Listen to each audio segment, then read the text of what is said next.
infinite complacence, people went to and fro over the earth about their little affairs, serene in the assurance of their dominion over this small, spinning fragment of solar driftwood, which by chance or design man has inherited out of the dark mystery of time and space.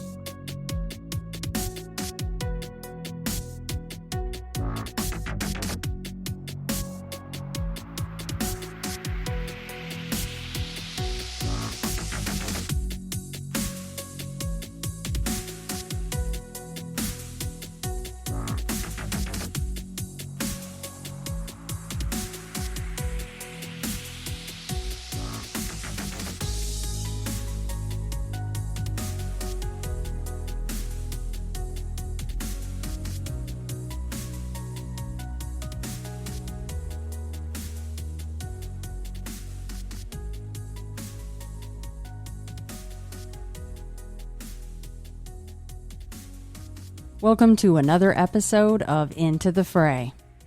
If you're new here, I hope you're enjoying it enough to head to your podcatcher of choice to rate and review the show. This helps it aggregate across the listening platforms, which will turn into more people willing to come on and share their encounters. If you've been listening for years, I'd ask that you please do the same. Home base for Into the Fray is intothefrayradio.com. There you will find all episodes, blog posts, and get bonus content info. Speaking of that bonus content, on top of the free weekly show, I also produce bonus content for Patreon and Apple Podcasts Premium. On either platform, you get all bonus audio episodes and early releases, each one ad-free, of course. Full disclosure though, Patreon has a bit more in the way of perks because of their interface. Over there, you will get video versions of patron-only chats, a private Discord channel, and merch at certain pledge levels. So head to patreon.com/intothefray or your Apple Podcatcher app to sign up for bonus content today. You can find me on the big three social media platforms, Facebook, Twitter, and Instagram. The Linktree link in each of my bios will take you to all the places you want to venture regarding ITF, including Small Town Monsters documentaries, various ways to listen to the show, Beyond the Fray books, contact info for me, and more. And lastly, and really honestly, most importantly, if you'd like to share your encounter or encounters on Into the Fray, the best way to get in touch is by emailing me at shannon@intothefrayradio.com. And without further ado, let's get to the interview. So on this episode of Into the Fray, I welcome Aaron and Sam on with me. They are here to share a very interesting and maybe terrifying, I don't know yet, because all I have is the amazing audio recordings that they sent me in tandem with this experience. But they were bear hunting in the state of New Mexico last September and had some very interesting things go on. You guys, welcome to the show. Hey, thank you so much, Shannon. It's a pleasure to be here. Yeah, thank you. Pleasure to talk with you. So, bear hunting in New Mexico, is that something that you guys do? Do you do often? Do you go out in the bush often? You know, did you grow up doing that kind of stuff? What's your backgrounds? Yeah, we grew up together in Wyoming, and so there's a fair bit of hunting and fishing that happens up there. I usually hunt for elk. I bow hunt for elk to feed my kids, but we didn't get a tag this year. It's a draw. It's a lottery, so we didn't get an elk tag, but still wanted the excuse to be in the backcountry. So I've been hunting in that region for over 15 years now. And just turned out the timing that Aaron was able to join me this year. Yeah, Aaron came down, and we went deep into the backcountry. The way that I'll generally do it is, we grew up in Indian country. We've got plenty of native friends, and my one Cree friend, his dad Wilfred passed away now, but he kind of showed me how you ask for permission. When you go out there, to tie up some tobacco and leave some offerings and, get consent from that place. So yeah, we went back there. What do you have to say about it, Aaron? Yeah, just a beautiful, beautiful place back there. It's like super remote, northern New Mexico mountains. Yeah, it was just a pleasure. It was nice. I haven't hunted with Sam much. We've been friends forever, and we've done a fair amount of camping and being in the woods together. But this was the first time we really hunted together, and I ended up just getting a grouse tag, just a small game tag. But it was just a good excuse to get out in the hills and hike around for a few days. Yeah, and where we go, it's deep in the backcountry. The road is really terrible. Most people would not abuse their vehicle to take it down the road. So probably 15, 20 miles of really horrible road that we passed. And once you're back there, you don't see any other people. And so it's really a paradise. It's really been a blessing to my family over the years. Like I say, I have 5 kids, and they've all grown up eating elk meat out of there. So we went back and we got our camp set up and put out our offerings, and we set up a little sweat lodge, just as a way to get clean, and it's also a way to kind of scent is really important when you're hunting. The animals can smell you oftentimes before they see you. So setting up that sweat lodge is kind of a good way to purify, give proper gratitude and thanks to the place, and also get your body ready. And we were doing cold plunges, and we were smearing ourselves down with charcoal, which also helps with scent. So we were really, trying to approach it in a prayerful way, and in the right way. And so I'd say the first couple days we saw so many animals. Like if we had an elk tag, we could have filled it the first day. Aaron, wouldn't you say there's the place is just teeming with game, like nowhere else I know, in even in the Rocky Mountains. Yeah, it was just full of elk and deer, and we had the bear tag, but we saw a lot of sign of bear, but we never actually spotted one. But yeah, it's just full of animals. Some of the richest hunting grounds I've ever seen. It was really beautiful place. Yeah, so we were putting on probably 20 miles a day hiking. I was wearing Aaron's ass out. That's for sure. I was a little bit out of practice, but yeah, you get some energy just from the place too. It was just awesome being there. It sounds Yeah. like the road in, like it's one of those roads where you don't want to eat too much before riding that road. Yeah, no, it's that's the worst part about it, is trying to get through there. But once you're there, it's really a paradise. So on day 2, after we'd come back, we were kinda telling stories around the campfire, and Aaron asked me, what I thought about the Sasquatch. I told him, "Well, I have friends that have laid eyes on families of Bigfoot back here." One of my friends, he was, stone cold sober riding his dirt bike back there, and he stopped to relieve himself, stopped to take a pee, and he looked through the trees and he saw, at first he thought it was people dressed in black, but then it was the middle of the summer, so he kind of asked himself, why would they be dressed all in black? And they're running from, he realized they were colored black, and it was like a family. It was 2 adults, one bigger than the other, like a juvenile, and they are making monkey sounds, hooting. He said they're hooting and hollering, and they were, as soon as they noticed his presence, they took off.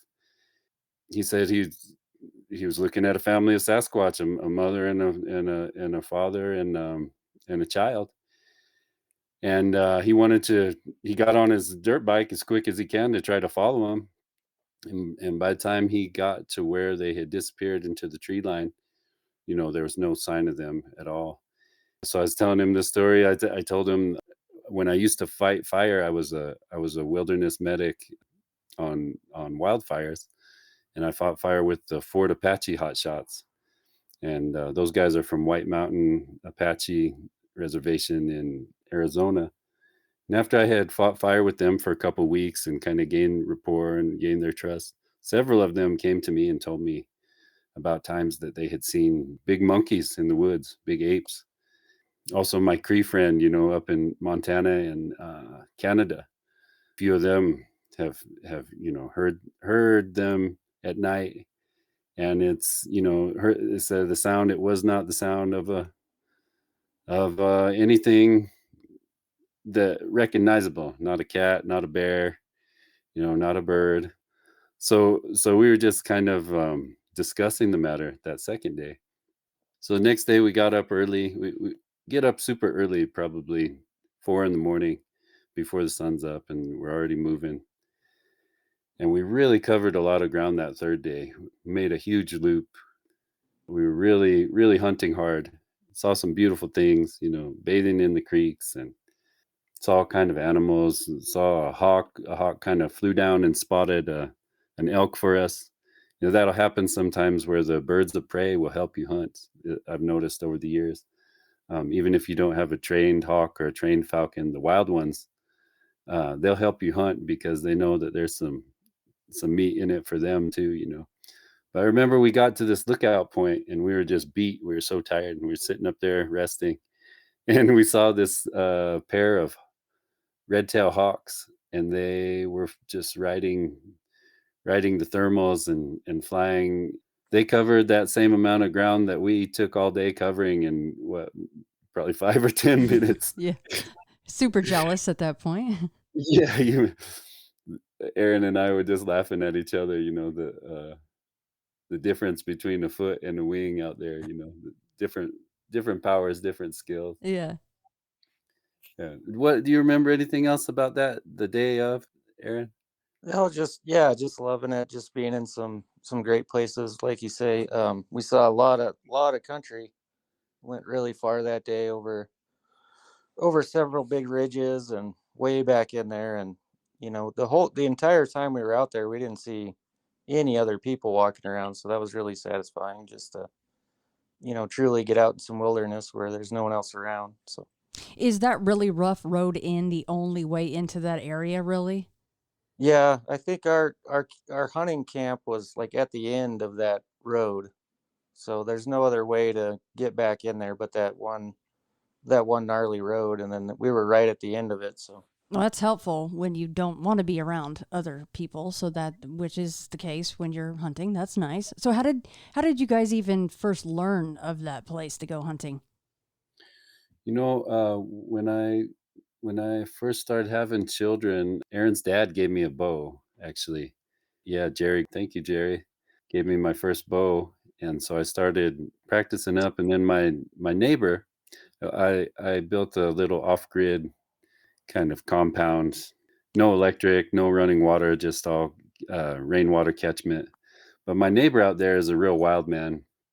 He's a professional paraglider. He's a world class paraglider. He's held the world record at times, but he's a really great hunter too. A great bow hunter. His name is David. So David turned me onto the spot, and he would kill me slowly if I told anybody where it was. So I can't disclose that information, but I do have to give proper credit to David. He's just a masterful tracker, a master hunter, and he's been doing it since he's a kid, and he's 50 some now. So he really showed us the right way to approach it and everything you need to be successful out there. So yeah, I owe him a lot of thanks for all those years that we've been eating elk meat. No, I agree with that. Like, it's straight out of Lord of the Rings. Keep it secret, keep it safe. No reason to be shouting from the rooftops where this is. So during that day 2 campfire there, the meeting that you guys had, and Bigfoot comes up. Is that the first time that you guys actually had ever talked about Bigfoot? I guess so. I don't remember Aaron and I ever. Do you remember ever discussing the topic? no, not with you. I think I'd talked about it with some other people a few times. It's something, it's like a creature I always thought was kind of a cool creature, but I never paid that much attention to it, to whether I thought it was, possible that it was real or not. I definitely always erred on the side of probably not.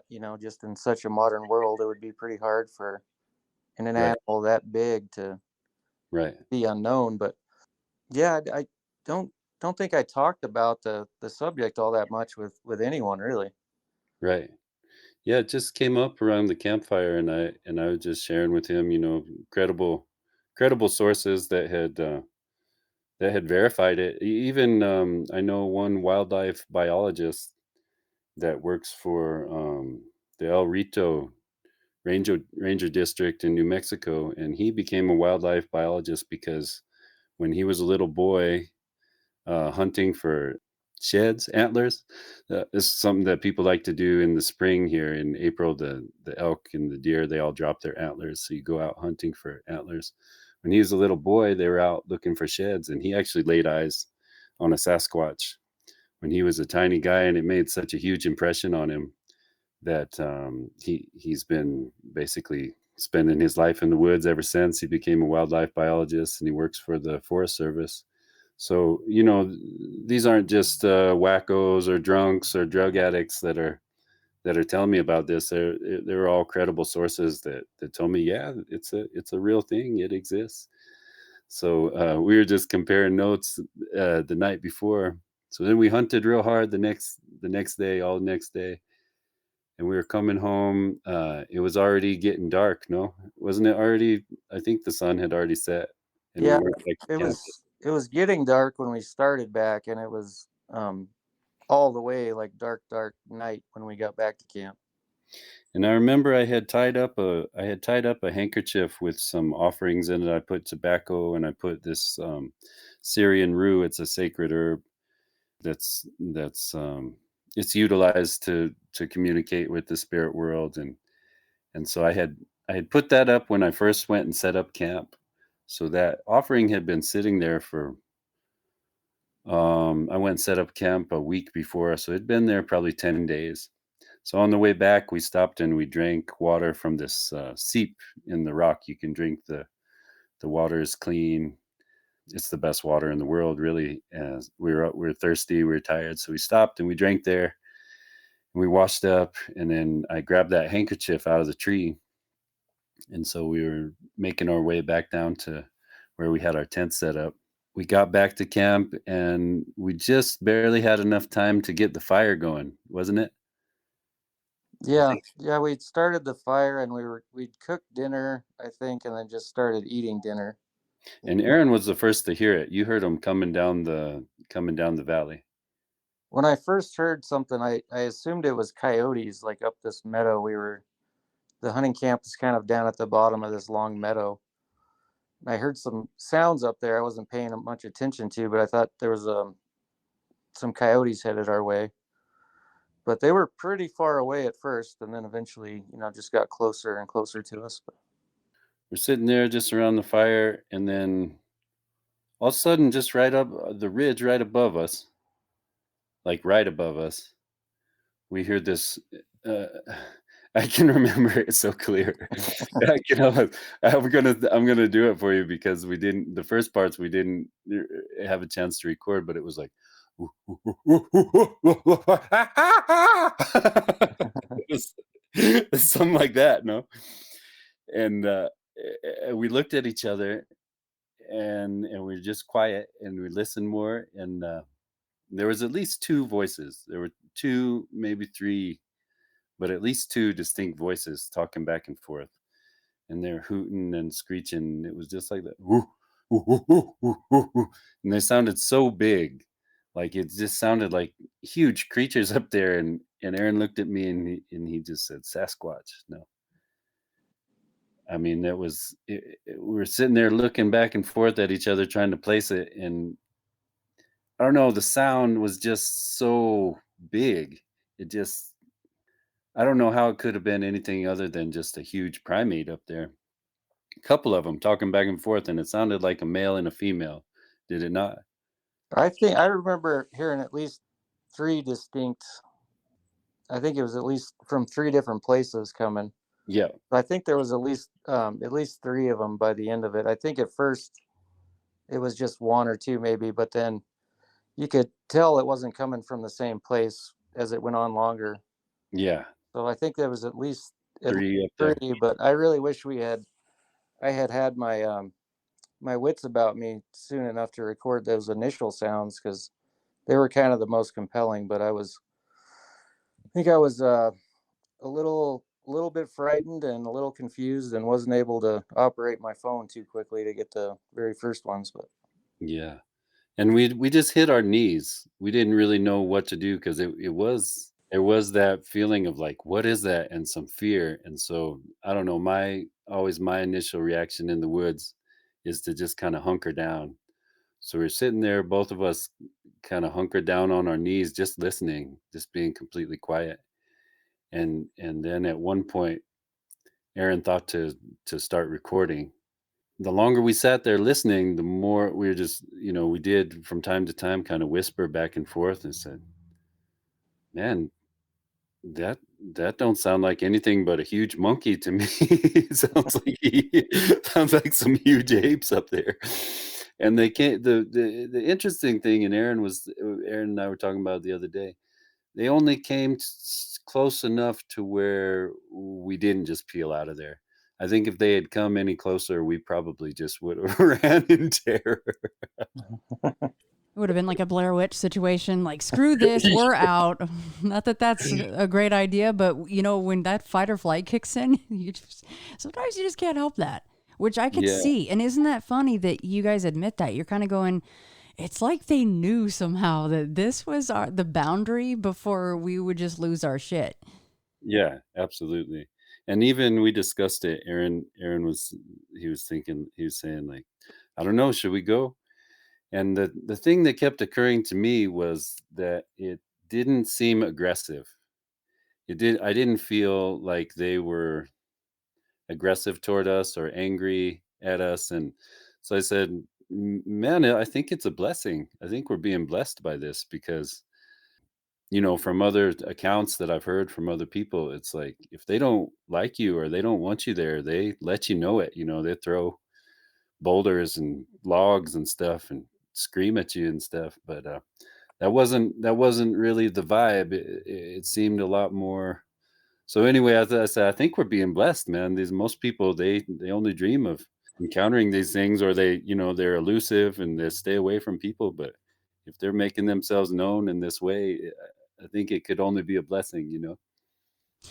Did the thought ever cross you guys' mind to grab your weapons just in case you needed them for self-defense?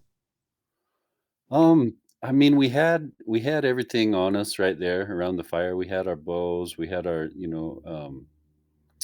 pistols, but it never occurred to me to like fire a shot, or I don't know. I didn't feel threatened the same. I guess I didn't feel threatened. I felt like it was kind of like a friendly visitation. But we were definitely amped up, like, our adrenaline was going. I remember we at some point, I said, "Hey, if the Sasquatch came to our fire, we better get some enough firewood to stay up all night." So we were by a creek, and we just started breaking. We hadn't, gotten a bunch of firewood. Usually, we would just have enough fire to have enough wood to keep the fire going, make dinner, and then let it die out and go to bed. So we didn't have a big stockpile. So Aaron and I both hit that creek bed and started just tearing dry wood out of with our bare hands. Oh man. We were kind of working in a frenzy, no, Aaron? Yeah. Yeah. Yeah, we ripped up all those alders down by the creek and had a big old pile of alders to burn. and and then I think Aaron's going to be able to. He's the only one that can speak on what comes next, because what was so weird, Shannon, was that I had told him, "Man, if the Sasquatch are at our fire, there's no sleep till Brooklyn, so we better get enough wood to keep the fire going all night." And then, and then they started doing this thing where one would go like, "Woo, woo, woo, woo, woo," and the other one would go like, "Woo, woo, woo, woo," and then the other one would go, "Woo, woo, woo, woo, woo, woo," and the other one would go, "Woo, woo." And it was just like hypnotizing me. And I'm actually trained in hypnotherapy, so I could feel kind of what they were doing to me, but I couldn't resist it. And just like maybe 5 or 10 minutes after I had said no sleep till Brooklyn, I I just fell like dead asleep. Aaron will have to tell you what it was like from his perspective, but I was just gone. Yeah, that's when it got a little more frightening. He basically he said something like he recognized as it was happening, because he's, trained hypnotist, that something was happening to him. He said, I can't remember exactly what he said, but it's like, I think I'm going in a trance or something. And then some point it knocked him completely out, and he was just there the rest of the night. And I tried several times to wake him up. I even went as far as to like pull him straight upright. He was laying on a cot next to the fire, and I pulled him straight upright and was kind of slapping him around a little bit, and I couldn't get anything out of him. What in the world? He was just out. So then I'm like a little more terrified at this point, obviously. Sam's like, I'm out. See ya. Have fun, Aaron. But I mean, I was slapping him. I pulled him straight upright, shaking him. I was breaking big sticks next to the side of his head. I was screaming in his face. I didn't want to be alone dealing with this for the rest of the night. But he, yeah, I couldn't wake him at all. And we weren't drinking or anything. There was no drugs or drinking. It was like a sober camp, so there was no excuse that he was passed out drunk or something. But I'm sorry. I'm imagining the Sasquatch watch. Like, was that their whole point of putting Sam out? Is just to watch you try to slap him around and wake him up? Like, was that their entertainment? Yeah, I have no idea what the motivations were, but it just got stranger, and I really considered just dragging him into my car and getting out of there. Mm-hmm. But like Sam was saying, the noises kind of stayed where they were. They were close to us, maybe 30, 40 yards or something up on this ridge. But they didn't get any closer. But I told myself, if they come one step closer, I'm dragging them into the car and we're getting the heck out of here. I mean, okay, so sorry, just real quick. I mean, we're laughing because it's funny, right? Like, you're trying to wake Sam up, but when you really break it down, that's a really freaky situation for you to be in, Aaron, because now you're alone. You know that you're surrounded by 2, maybe probably 3 of these things, and we haven't even played the recordings yet, and people are going to love those. But why didn't you fall asleep or go into this trance, do you think? Why didn't both of you just get knocked out? I don't know. I think maybe I was more afraid and had more adrenaline going or something. I'm not sure exactly how it worked, but it was just I couldn't resist it, Shannon. It was, and I really my intention was to stay up with my buddy and stay up and keep each other company. And when they started doing that back and forth thing, it was just like I just couldn't resist it, and I knew it was happening, and there was just nothing I could do about it. And then once I was out, it was like so out. It was so out, and it did feel like a healing. It felt like something was healing in me. I've dealt with health problems for a lot of years. I had a really bad mold exposure that I didn't realize was happening to me. So I've been dealing with mold toxicity for over a decade. But it really felt like some kind of deep healing that was happening to me. And I'm so sorry, Aaron, to leave you alone. But I really couldn't. There was nothing I could do to resist it. It was like it was really powerful, super powerful.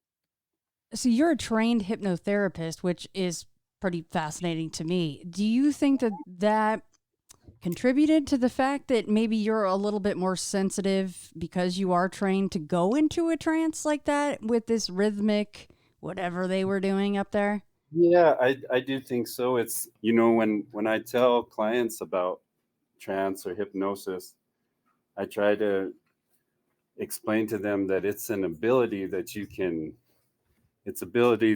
hone. It's not a susceptibility.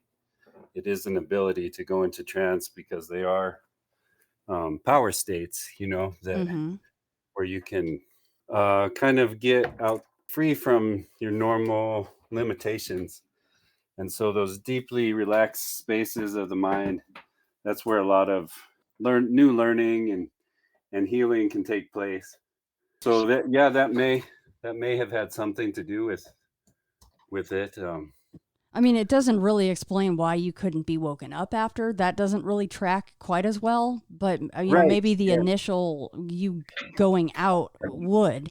But do you guys think that this would be attributed, this trance or you going to sleep, would be attributed to an infrasound or some, quote unquote, other ability that they have? Yeah, I think that they have supernatural abilities, and Aaron can speak to it more because even wilder stuff continued to happen after I lost consciousness. So I'll kind of let him speak to that. The night just kept getting weirder. Like I say, I was a little freaked out and wondering what to do, and I decided, basically I was just keeping the fire going all night and kind of guarding my buddy because I wasn't sure what was going to happen, But I had made up my mind if it came any closer, I was going to drag him in the car and go. But it never got any closer, so we just stayed there and hung around. And then maybe about an hour or so after he was out, this is where it gets really strange, and I'm not even exactly sure how to describe it, but there started being this kind of oscillating sound sort of filled that meadow we were in that almost seemed like a giant tuning fork or something up above the meadow, but it was just sort of this deep kind of oscillating sound that kind of progressively got louder for the next several hours. So yeah, anyway, I was just fairly confused and bewildered about what was happening. It was definitely the strangest night I've ever had. But You were saying that sound was like so intense it was like rattling your skull. I could, yeah, it eventually got so loud I could feel it really just vibrating the whole place, like some kind of resonant frequency or something. It was super intense. But so that got, things just kept getting weirder, and I just, I was up all night. I didn't sleep a wink for that. I wasn't about to go to sleep with all this stuff happening. But meanwhile, while all this is happening, these calls went on the entire evening. They never really subsided. There was some points where it would get quieter or die down for maybe as much as a half an hour or something. I wouldn't hear anything, and then they, I thought maybe it was over, and then the calls would be right back. I think they finally buggered off right as the sun was coming up. It finally stopped. So this lasted the entire evening. But And then did Sam wake up once they left? No, I mean he eventually woke up after the sun was nice and high in the sky and warm.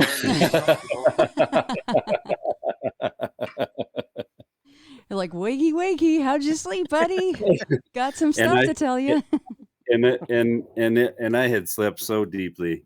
But you, Aaron, you said that around 3 a.m. you saw a UAP in the eastern sky, no? Yeah, I was that was a little perplexing as well. I was just wondering, well, what's next now? But it was just kind of a super bizarre night. But I saw a flashing light in the sky, and at first I assumed it was an airplane, but I just kept staring at it and it never moved. So it basically was just kind of a flashing light that looked like an airplane, but it stayed in the same place from 3 a.m. until the sun came up. It never moved at all. And I got, I don't know, I got some video of it, but the video is not great. It was just some cell phone video. And, at that point I was just sort of just overloaded with weirdness. So I just decided to just deal with it. And, I just kept the fire going, and, I was kind of pacing around and kept the fire going. And then after he was asleep, I made a couple more recordings. They came back and got pretty loud a couple times. And I made a couple of more recordings, audio recordings. And then just kind of waited out the night to see what was going to happen. But yeah, anyway, it was a very, very bizarre evening. Yeah, Shannon, where we live there, the San Luis Valley is really well known for UFO sightings. I think there's even a book someone wrote about it called Mysterious Valley. Yeah. But, Christopher O'Brien. Yeah, Aaron and I have both witnessed on several occasions UFOs. I've seen them with my daughter, my oldest daughter Kalila. I've seen UFOs with her on several occasions. The most striking one that I've seen, I make beeswax candles, so I had gone up to Del Norte. Hefele Bee Farm is where I get my beeswax. I was heading home, and just after dusk, I was driving, and I looked up in the sky. It looked about like a star, but for whatever reason, it caught my attention. And suddenly, it just took off across the sky like so fast, and it was this orb.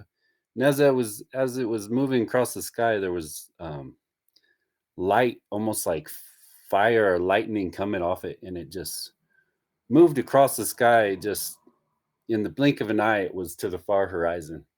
And I had a friend with me, the passenger, and she saw it too. And it just stopped on a dime at the far horizon. We're both looking at it, and then it came back just as fast as it left. It came back, and you could see like this orb with a silhouette around it, and light or like lightning coming off it as it moved. And then it came back, and it just stopped on a dime right in the median of the highway, right where a street light would be. And as we approached it and passed it, it just disappeared. And so, Aaron, you've had sightings also, right, in northern New Mexico, southern Colorado. Of Yeah, I think you the craziest ones I've ever seen. I've seen a few weird things in the sky, but the wildest one I ever saw was in northern New Mexico, and I was sitting on the porch with my friend at his little cabin, and we were just talking, sitting on his porch, and we saw two orange lights through the forest, and we thought initially it was headlights of a car back in there. We thought, how in the heck did a car get back there? You know, it's pretty thick and there's not any roads there. And then all of a sudden, these orange lights rose up above the tree line, and it obviously wasn't a car at that point. And then they came right over the top of us, kind of slowly, and then they shot off, like made a sharp angle and shot off super fast. But that was pretty wild. Mm-hmm. And so, yeah, so the having those things all happen simultaneously, it was just it was quite a night. It was quite a night. I woke up and I felt I felt deeply rested. Like some serious healing had gone. Aaron's like all like eyes bloodshot and talking about how he needs therapy, you know. And you're like, man, I felt great. So Sam, when you say that, you know, you use the term deep healing, did you actually feel physically better from some of these things that you had been going through for years somehow? Absolutely. Yeah, I woke up for many years. I would wake up in pain and feeling fatigued. And that morning, I woke up deeply relaxed, just almost in kind of like a Satori or like a Zen state. And the only thing that kind of pulled me out of that was realizing I had crashed out on my buddy. He'd been up all night tending the fire, making sure I didn't get kidnapped by by a crew of Sasquatches. Pulled into the fifth dimension, you know, we get the oscillating sound and UFOs and Yeah. I mean, so And I that do think that they're multidimensional. I think that because people always say, hey, you know, if they were real, you would find their bodies or you would find some sign. But I feel like there's some kind of creature or spiritual being or something that can move, like you say, into the higher dimensional fields at will, and that they sometimes take form in the three dimensions for whatever reason. I don't completely understand it, but that's what makes most sense to me. Aaron was saying that, you know, if they are just three-dimensional creatures like a lion or a bear, they're probably much smarter than we are to have been able to kind of stay elusive for as long as they have. So I don't know what you're feeling on that, Aaron. Yeah, I mean, to me, if it is just a regular biological creature like some sort of great ape, it would have to have a pretty extreme amount of intelligence to avoid detection this long. But Yeah, like I'm the whole idea of them burying their dead and things would have to come into play. There would have to be Yeah. this teamwork to make the dream work, because there's just there just can't be after all this time. One getting hit by a car or something would have to happen. But if there's another one there to drag it off the road, or you can go the government angle, of course, and they drag it off the road. Either one, Right. if you want to go conspiratorial, but either way, then it leaves no trace. Yeah. Right. Yeah, and I'm not utterly convinced it was even Bigfoots we were dealing with. I mean, we never really got a look at the thing. Right. Right.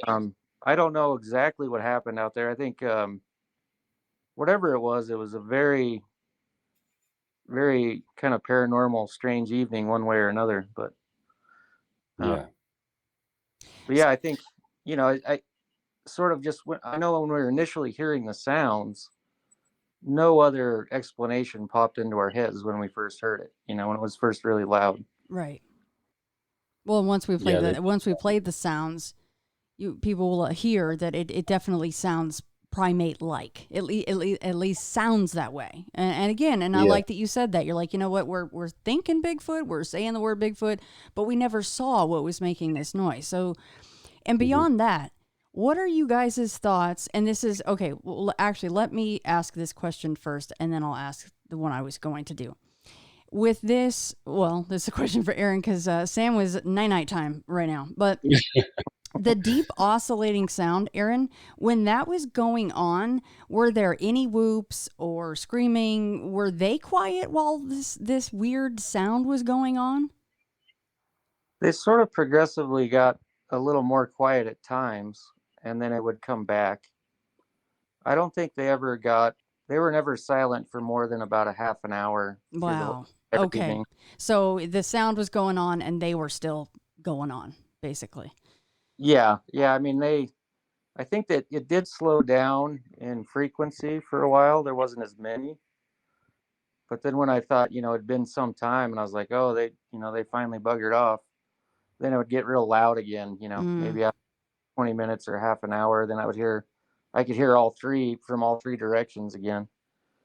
Comforting. But, very comforting, I'm sure. Yeah, just try to keep the fire big and not go bonkers. That was my goal. So, well, especially after, I mean, really, it's just so. I mean, again, we're laughing, and it's funny, but at the same time, it's just so very strange what happened to you, Sam. It is so very strange, and then not to mention how you felt afterward. So the oscillating sound. I want to get both of you guys' opinion on that, because what do you even? I've heard, we've all heard of, these strange sounds in the woods, and especially in tandem with these other things going on. What is you guys' thoughts on that? I don't know. What do you think, Aaron? I know that like in Taos, New Mexico, there's this phenomenon called the Taos hum, where people have heard a hum, and I've never heard it myself, but I have heard people talk about it. So it kind of reminds me of something like that. It kind of reminds me of some of these theories about ancient peoples like the Egyptians using sound to do amazing things, whether it's to move objects or for healing or for transportation.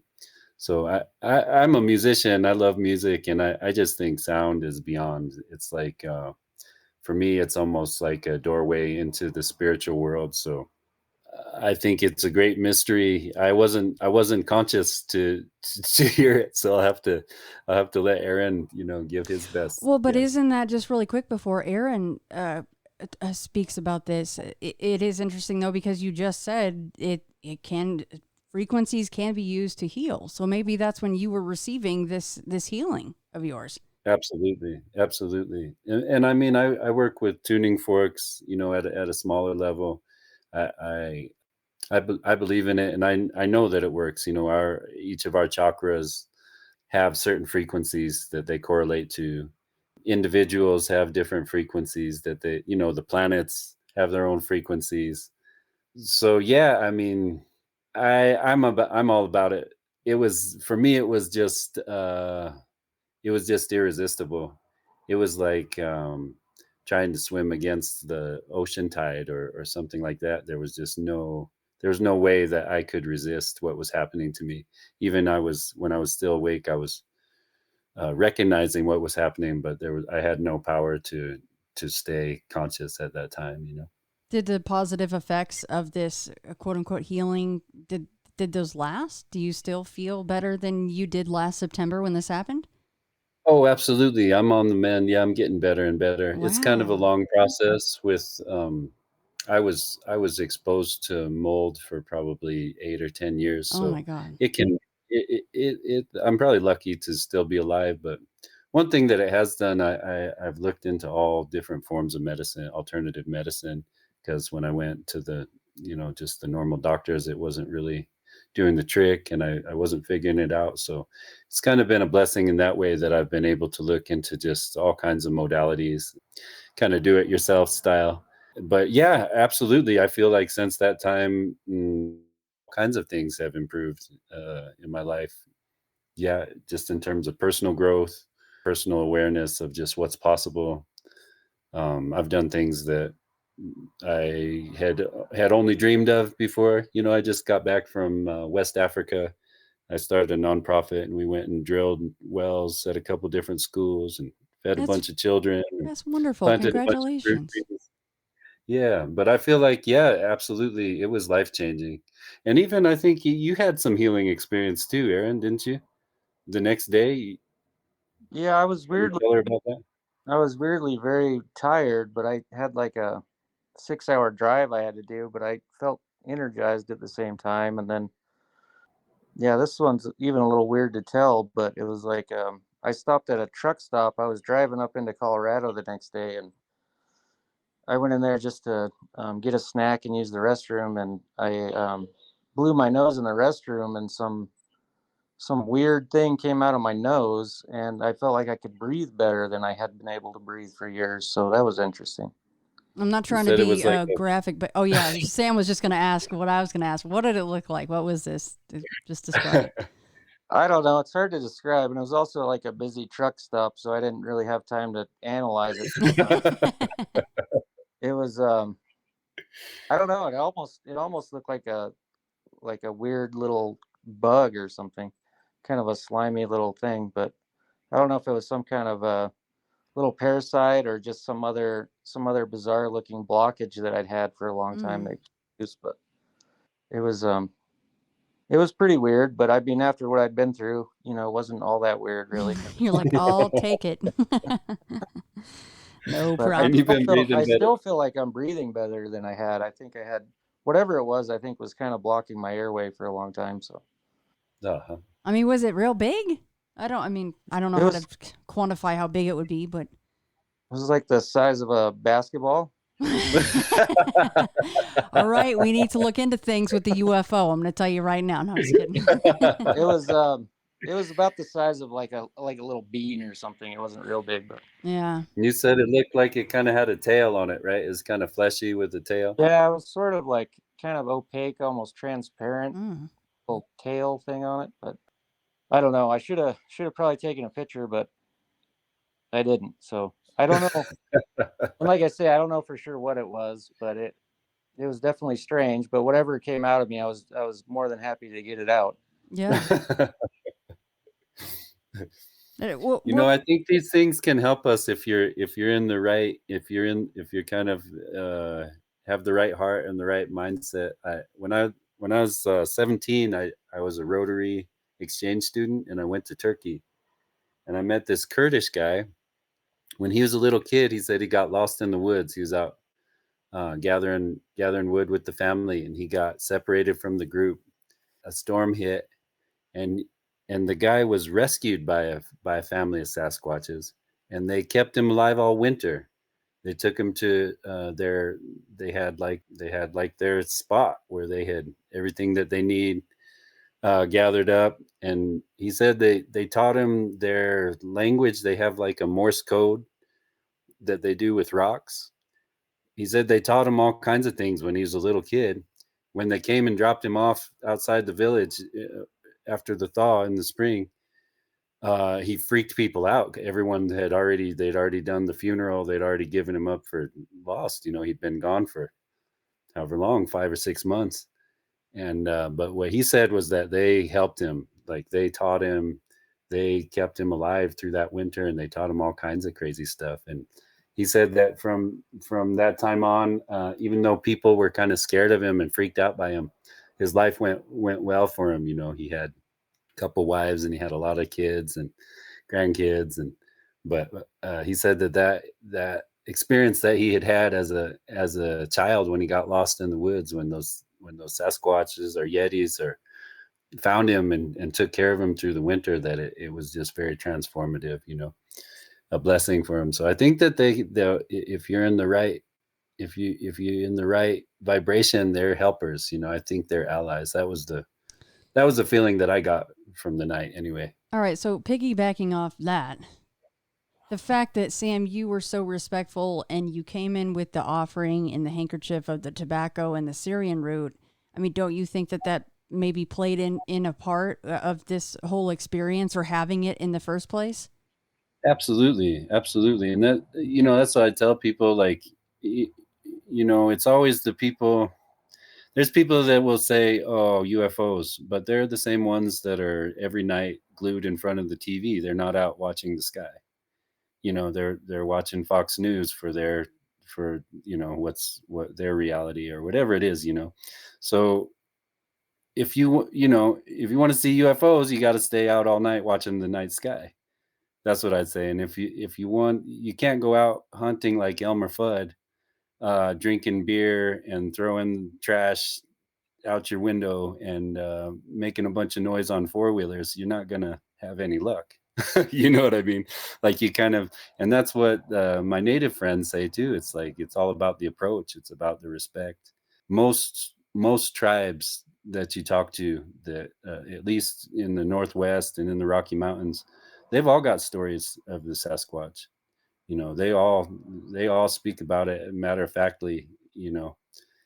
I think that it is a vibrational thing.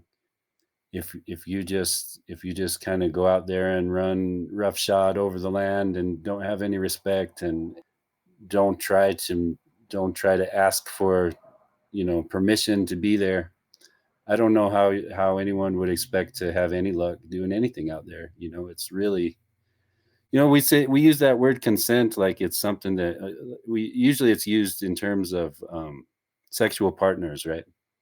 Like consenting adults or whatever.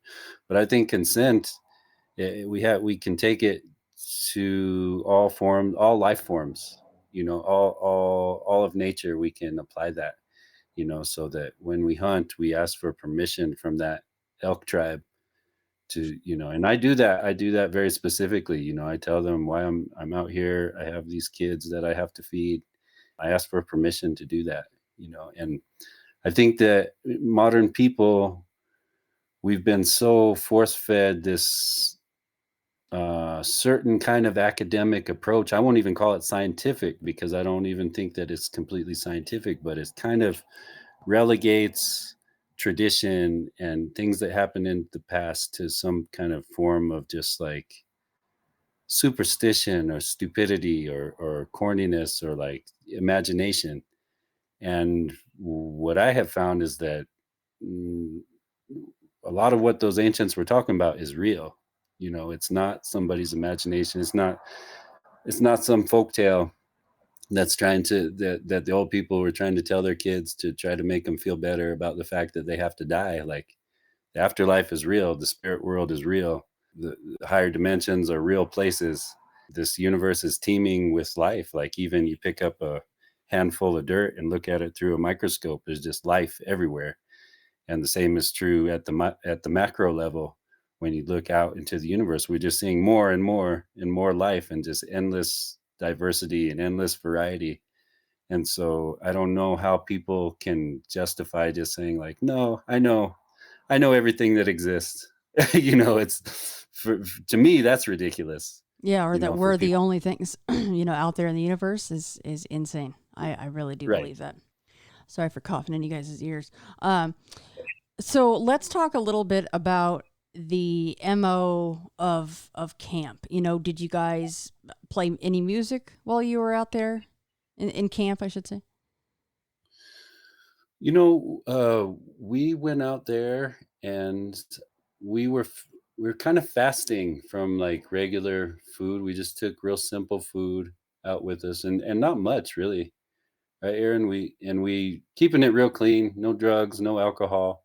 We brought like I brought some herbs that I use just for my health, but we were eating minimally. We were really moving a lot, so and then like I said, we set up a small sweat lodge that we were using. So we had some lava rocks that we'd heat up in the fire when we were doing our cooking or drying our clothes or whatever it was, and then once those lava rocks take on enough heat, then you can take them inside the sweat lodge and pour creek water over them and get a good steam. So it was really, I'd say we were really intentional and very prayerful about it, and just really trying to approach nature with with the most respect that we could. We're kind of, I would call our culture kind of interrupted, because all peoples have traditions. European peoples were tribal peoples not that long ago that had much deeper understanding of nature and natural cycles. And so I feel like all people are indigenous, just not very long ago, but it's been interrupted. And so we're kind of having to relearn or find out about some of these things from other sources. So I'm very grateful for all the time that I've spent with traditional cultures in Africa, in Brazil, in Asia, um, all over the world. Here in America, on the reservations, there's people that have risked their lives basically to keep that knowledge intact, and they've guarded that information, with their lives, and at threat of torture and death, they've kept that stuff going. So I'm just forever in debt to those folks, and that's part of why I started this Unity Through Arts and Culture nonprofit, is to try to keep that going for my kids and for their classmates and for these generations that are coming, because technology is wonderful, and I don't want to badmouth it. That's what we're utilizing right now to communicate with each other. But let's not throw out all the good stuff that came before it too. There's so much useful traditional practices that we can really benefit from. So Yeah, well said, we were Sam. That's why I love the fact that you right out of the gate, you're like, "We got the camp, I got the handkerchief with the tobacco and the Syrian root, and I'm giving thanks." And there's always that respect there. I love that. Thank you. I mean, it's the least that we can do. It gives us so much, and we this, I think, at the heart of a lot of the problems that we're facing as a species is just that extractive, exploitative kind of mindset and that insatiable kind of greed. Yeah. So the remedy is just to give back, and just to, we can build soil just as easy as we can deplete it. It's just a habit. I've got a buddy, my friend Chad. He's crazy about compost, and once you learn how to do it, you realize, like, wow, there's material to make compost almost everywhere you look. You just have to make it part of your habit. And so I think I I, I have to be hopeful, even though there's so many indications that things are going badly for the humans. So many wars and so much destruction and so much devastation. But I mean, having 5 kids, they're 16 all the way down to 2 years old. I have to I have to do my best to stay positive, and for their sake and for their friends' sake, because yeah, all is not lost. We're still here. We're still alive, and I don't know. I've done enough exploration in my own healing journey. I mean, I basically came to a point of desperation where I said, "Yeah, let's try it. What is it? Peyote? Let's try it. Okay, ayahuasca? Let's try it. Yeah, okay, iboga? Let's try it." So I've looked into all of those things, and those plants, they really have a lot to teach. They can really show us they can teach us in ways that humans can't teach us. They can show us things that humans can't show us. Basically, what it has shown me is that we are immortal. We have been here since the beginning, and we will be here until forever. And so it's just what is the quality of life? Do we want to live in a war zone? Do we want to live in constant fear and conflict? I don't.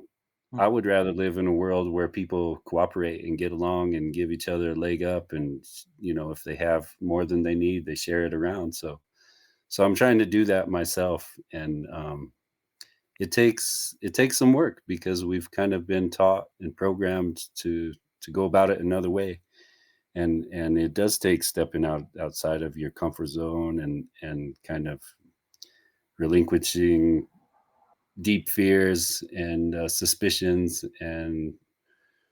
but I think we can do it, and I think that we've got helpers that we can't even imagine. We've got extraterrestrial helpers that are like just waiting for us to make that little leap in evolution, or we've got forest spirits that are helping us along. They want us to succeed.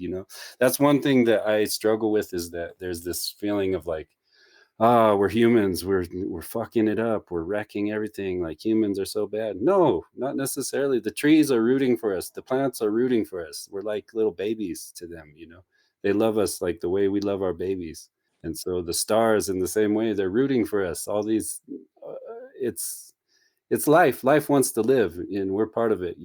It's just little modifications that we can make will really. And it's also helping others out. There's some people that are so dead set on owning everything and controlling everything that they're kind of like slowing down the progress. Yeah. And so we have to get through to them too, in a way that's not confrontational or blaming or like fighting. I think we just need to get through to their higher selves. I don't know. I'm still waiting for the trees to come alive, like the Ents, and just start stomping on us. Like, we're tired of your shit, you guys. Keep burning us down. Like, I'm just gonna handle business right now. Yeah. But all right. So before I forget, zipping back to the campsite. Did you guys notice? Before what really hit the fan on that final night. Did you guys notice that, when you came back from being out all day hunting and these long hikes, that anything was disturbed in camp, that maybe they had come in and poked around at all? There was some stuff moved around, but there's cows in that area. Mm-hmm. So I think we just chalked it up to maybe the cows came through. Is that right, Aaron? Yeah, we did have, I think, one or two tents that were a little bit askew or halfway falling apart when we came back that second day, I think. Right. Yeah. And we just chalked it up to, there's cowboys that run cows through there, and they'll sometimes come and mess with your stuff, but yeah. So nothing cow or Bigfoot. Nothing too out of the, yeah, or a Bigfoot. Just tough to say, but I mean, at least you're there trying to debunk it, right? You're like, well, yeah, it could be, but there's also cows that run through. So, and there's other things in the woods, of course, we know. So, all right. So, without further ado, let me play the audio. And before I do, I already explained this to Aaron and Sam, but to everybody listening, these are not looped. I did not loop these. Each recording, there's two separate recordings. They're about a minute long. And all I did, and I mentioned this to the guys as well, I considered, because you will hear kind of a water noise, like a stream noise, especially in one over the other, underneath everything. And I thought, maybe I should, pull that out. But then I decided not to, because I didn't want it to alter the other sounds that are in there that everyone is going to hear. So all I did was I shortened some time in between these interesting sounds for the sake of just time. And then I amplified where those interesting sounds happened. That's all that I did. So again, not looped. And here is those two audio clips sent along. Let's listen in.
All right, recording 2.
All right, so there were the recordings that you guys sent me. Thank you so much for doing that. And I know that if David Ellis could get a hold of those recordings, he could clean them up a heck of a lot better than I could. But I think that now that I heard that again, that last one where the screaming started, I think that I heard you guys whispering a little bit. You're probably going, oh shit, oh shit. The only other time I've heard monkeys in the wild, I was in China. I studied in China in 2008, and we went to the Qinling Mountains where the golden monkeys are. I was with a guide that was taking me, and when I first heard them, I heard them before I saw them, and they sounded like goats. It sounded very similar to those recordings. So just to say, I know that primates have a wide range of vocal ability, and that was kind of the piece about it, and some of the stuff that we didn't get recorded, it was really varied, in terms of the variation of the calls and just the linguistic differentiation. I'd say it really, you could tell they were having a conversation. If you guys had to guess, and it's a tough thing to do, but if you had to guess as far as how far these guys were from you, do you have a guess at that? I would say they were no more than 50 yards, probably closer to 30 or 40 yards away from. Yeah, But they were right up the ridge. once those recordings, you can't get any idea of the actual volume at the time. But I think it's just with the stream in the foreground. There's a little stream between us and the ridge where they were. So it sounds a lot quieter in the recordings than it was when we were there. Mm-hmm. Yeah, I would think they were definitely no more than 50 yards at the most, probably closer to 30, I would think. Yeah. I would also imagine that Aaron, especially after Sam is asleep or in his trance, whatever that was, and this is going off to some extent in some form every 30 minutes. I mean, you're probably like at some point you're going, well, I'm going to put the voice memo app down on my phone and just get ready to pull Sam into the vehicle. Because at some point, things got a little, hairy, pun intended, and you're kind of wondering if you would have to book it out of there, right? So for anybody going, well, why don't we have, 6 hours of recording? Well, put yourself there and see if you would give a crap after, the third, fourth, whatever hour or less, especially after your buddy, taps out, and it's terrifying. See if you give a crap about recording every single sound that was happening, right? I mean, I could have literally recorded for, 7 or 8 hours probably was the duration of the thing. But, after a while, I got sort of numb to it. I wanted to make sure I had enough recordings. I have a few more that I haven't sent you yet. There was a couple of those were a little quieter. I think I sent you 2 of the better ones, but I have a few more. At a point I was a little bit numb to it, and I also felt like, well, I probably basically got enough to have at least a sample of what was happening. So. Right. No, I mean, well, like I said to you guys before we started recording, huge high five to you. You weren't, stepping on things. You weren't shuffling around, or it wasn't rubbing against coats or anything. It's just as clear as you can get.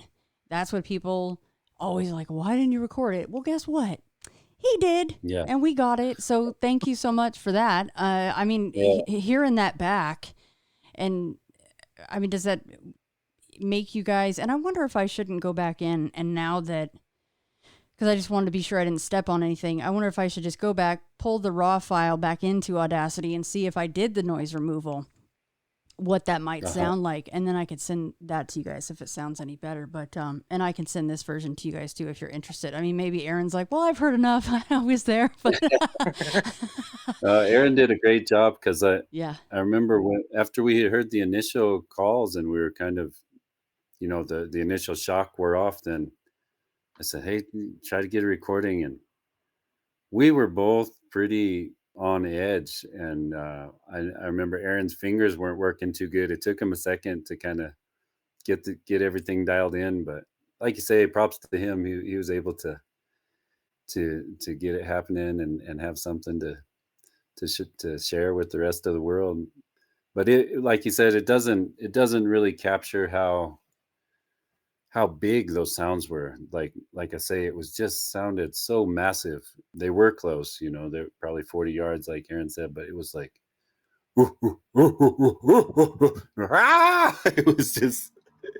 it just sounded like it could be nothing but an ape.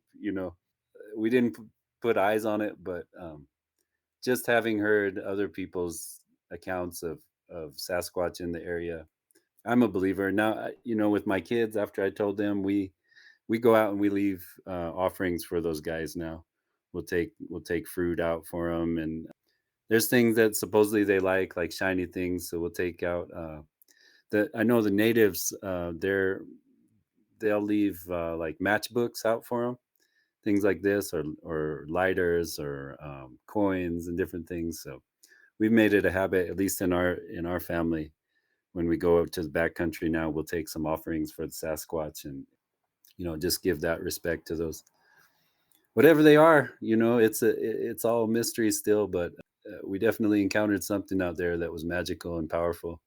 Yeah, I'll never forget that. I'm so glad I got to experience that with my best friend. I've been knowing this guy since before kindergarten.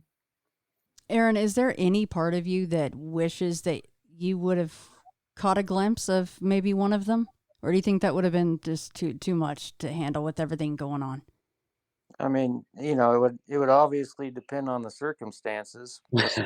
Which you weren't in great circumstances, I got to tell you. So, yeah. But, I mean, I think I don't know, it was just weird to me that they did stay exactly far enough away. I'll admit I was fairly scared. But I think it's also just, something brand new and weird is happening. You don't know how to process it. But if they'd come much closer, I definitely would have left. I would love to get a chance to spot one. I would obviously like to do it in a safe, peaceful way, that it wasn't charging at me or something. Yeah, you're not like 30 miles, away from any other people, or down this, one-way road that's pockmarked like a slalom. Yeah, and I had a pretty bright light that I had brought, flashlight, and I shined over there quite a few times, and I never saw anything over there. And part of it was weird too. Some of the recordings and sounds, there was definitely some owl sounds kind of mixed in there too. And I was wanting to ask you if you'd ever heard of owl sounds associated with these things. Definitely. And there's been a lot of times where you're kind of doing the whole, it's like the fourth kind thing. You're going, well, that's not an owl, where you feel like it's them, whatever they are, like Sam said, trying to mimic an owl. And they do a pretty damn good job. And I think that sometimes it's almost like they don't do a good job on purpose, is what it seems like to me. Because we know that they can be incredible mimics, right? If they want to be. But yes, I have. Absolutely. And because I don't know if it really came across. Maybe I should have amplified that part. Now that you say that, darn it. I don't even remember which recording it was, but I think it was the second, there was a quite strong, at least what sounded like an owl sound.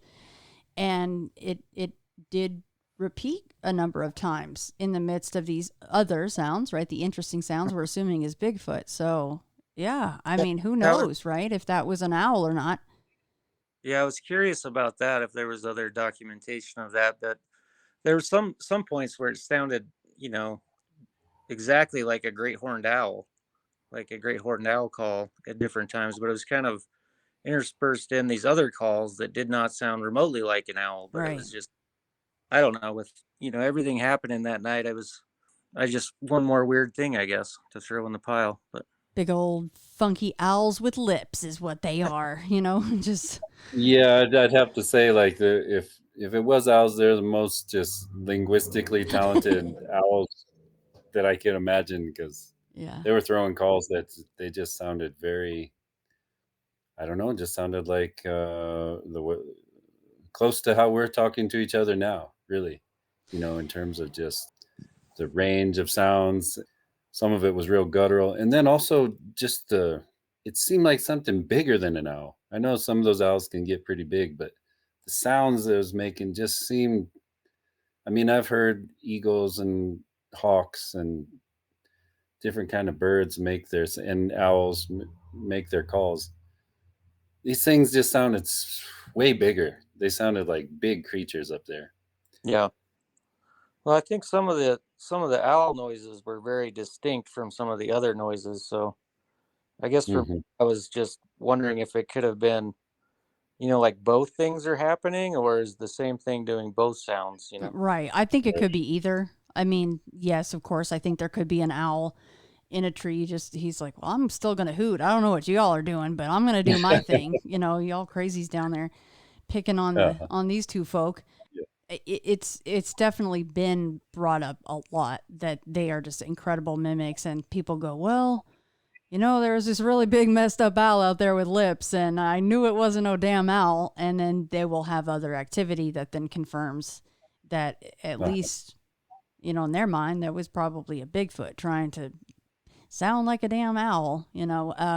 The whole, that's okay to me. It's when they start trying to mimic baby cries and shit like that to get you into the woods. That's a big old bag of nope. That is such a huge bag that I don't even want to think about what happens when, a woman goes Yeah. off to find Right. the poor baby, and there's not a goddamn baby in the woods. Don't go in the woods. You've seen Yeah. these You know, movies. mountain lions will do that to get people away from their den. If something's getting too close to their den, they'll kind of go off in another direction and make this crying sound to kind of like lead that person or that other creature away from, if it's getting too close to their den. So that, I mean, nature is talented, nature is intelligent. One thing that because you question yourself after the fact, it's like, wow, what was that really? So I checked with some friends with the Forest Service and this wildlife biologists and stuff, wondering like, well, what, and what I got from the wildlife biologists and from the firefighters and from my friends that are out in the backcountry all the time was that, yeah, we believe in Bigfoots. We the one guy, he had seen one when he was a kid, and that's what got him into wildlife biology. The guy who runs the engine for the fire crew out there, also he's full, he, not that he claimed to explain what they are, whether they're spirits or whether they're multi-dimensional beings or whether they're biological creatures like us in the 3 dimensions, but there's a lot of pros that spend a lot of time in the woods that are firm believers in this, and for me, the fact that these tribes that have lived here for thousands of years, they all believe them. They all have stories of the Sasquatch, and so to me that's more telling, because modern people just don't spend that much time in the backcountry. It's just been in the last couple hundred years that Europeans have been here, and that this whole way of life has been here. Before that, people were moving through the mountains in the same way that deer and elk move through the mountains, and they knew it like the back of their hands. And all of those tribes have stories about the Sasquatch, and they have reverence for the Sasquatch. And so for me, that's a validation. Absolutely. So would you guys ever go back out there again for a hunting trip?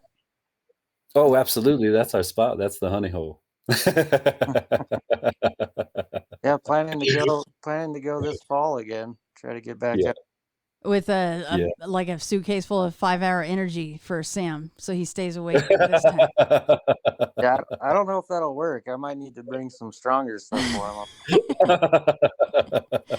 Although, considering what happened after you went to sleep, Sam, I just think that's so cool, and I don't know how else to say that. It's just, I'm very happy to hear that you're feeling better, and whatever happened that night, poor Aaron went through hell, and you were just like kicked back, like I'm gonna get healed up right now while you get a little stressed out, Aaron. Sorry, but no, that's good to hear that you're both willing to go back out there, because your mind can kind of go crazy and, thinking of what would it have looked like if it stepped out into the campfire light, and, I'm sure that had run through you guys' minds. And as Aaron says, it's, it is a situational thing, and you don't know how you're going to react until you're put in that particular situation.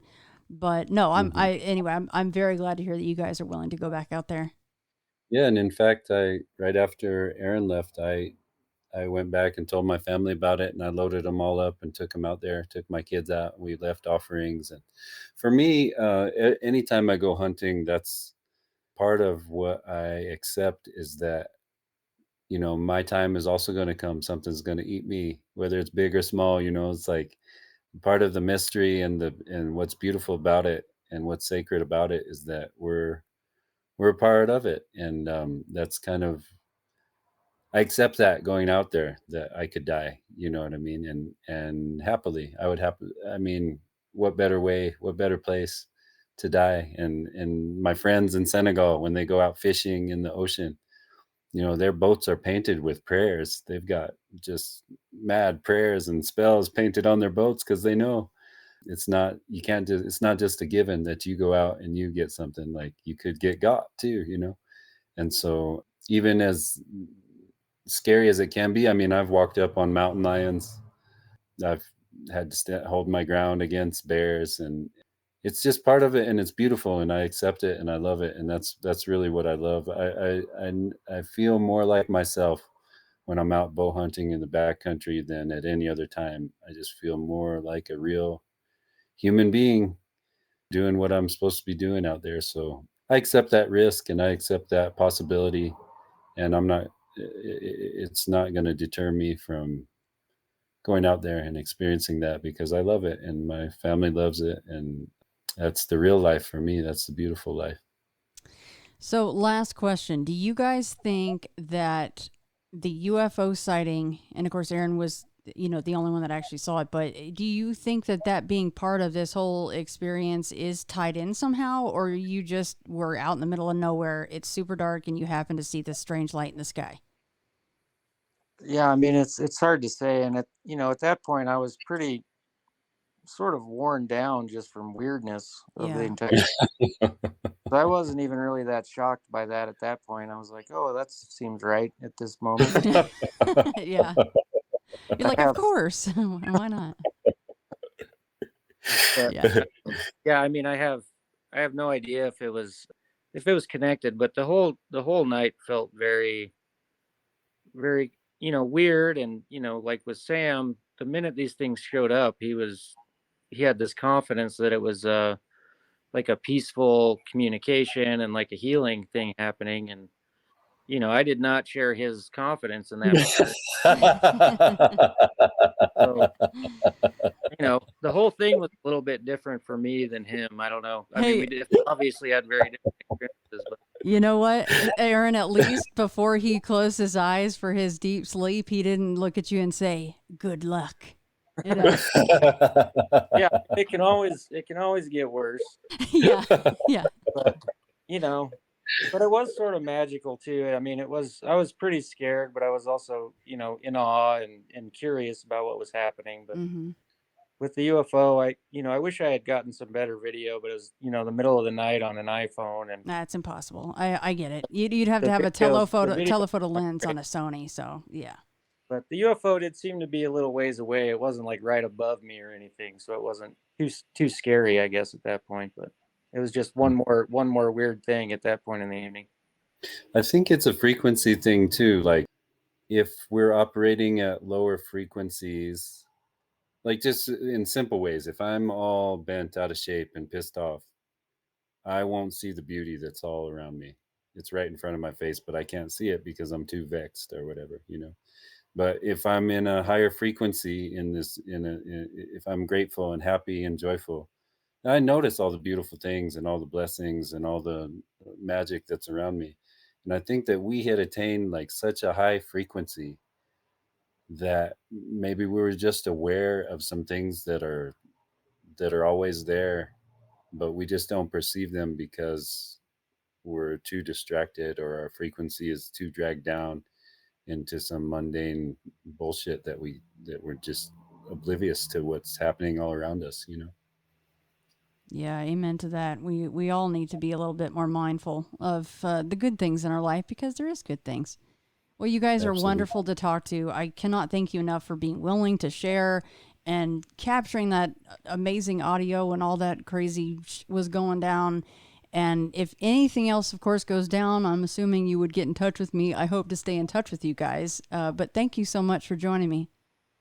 Thank you, Shannon. Such a pleasure. Yeah, thank you, Shannon. It was fun.